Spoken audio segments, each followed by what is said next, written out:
Hello dear friends, അസ്സലാമു അലൈക്കും. നമസ്കാരം. എല്ലാവർക്കും എൻ്റെ ഹൃദയം നിറഞ്ഞ ഓണാശംസകൾ. ഇന്ന് ഓണം സ്പെഷ്യലായിട്ട് പുളിശ്ശേരിയാണ് ഉണ്ടാക്കുന്നത്. വളരെ സിമ്പിളായിട്ട് ഉണ്ടാക്കുന്നൊരു പുളിശ്ശേരി റെസിപ്പിയാണിത്. വെള്ളരിക്ക വെച്ചിട്ടാണ് റെസിപ്പി ചെയ്യുന്നത്. അപ്പോൾ കുറേ ചേരുവകളൊന്നും ഇല്ലാണ്ട് വളരെ പെട്ടെന്ന് എങ്ങനെ പെർഫെക്റ്റായിട്ട് ഉണ്ടാക്കാം എന്നാണ് കാണിച്ചു തരുന്നത്. ഇതിന് വേണ്ടി ഞാനിവിടെ 1/2 കിലോ വെള്ളരി എടുത്തിട്ടുണ്ട്. നല്ല പഴുത്ത വെള്ളരിക്ക തന്നെ നോക്കി വാങ്ങണം. എന്നിട്ട് തൊലിയെല്ലാം കളഞ്ഞ് നമുക്ക് ആവശ്യത്തിനുള്ള വലിപ്പത്തിൽ കട്ട് ചെയ്തെടുക്കണം.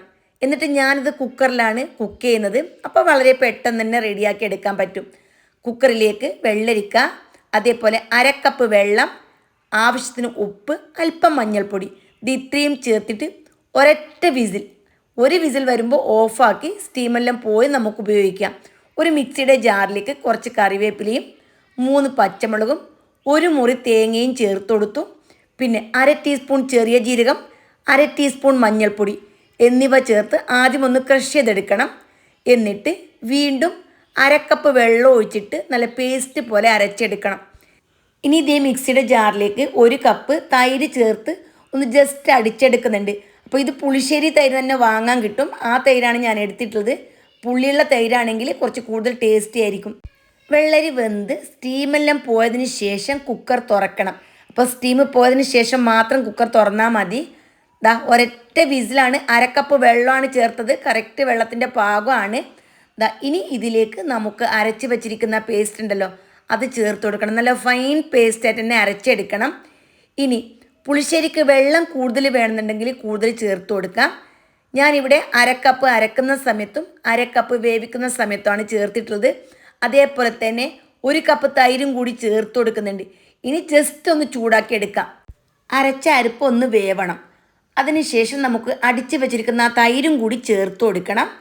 ഈ സമയം ഉപ്പ് നോക്കണം. അതേപോലെ തന്നെ ഇത്ര ലൂസ് മതിയോന്ന് നോക്കിയിട്ട് ആവശ്യമാണെങ്കിൽ വെള്ളം ഒഴിച്ചു കൊടുക്കണം. ഇത് അല്പം കഴിയുമ്പോൾ നല്ലപോലെ കട്ടിയാവും. ആ കാര്യം പ്രത്യേകം ശ്രദ്ധിക്കണം. എന്നിട്ട് ഉപ്പെല്ലാം നോക്കി ഞാൻ ഉപ്പെല്ലാം ആവശ്യത്തിന് ഇട്ട് കൊടുത്തു.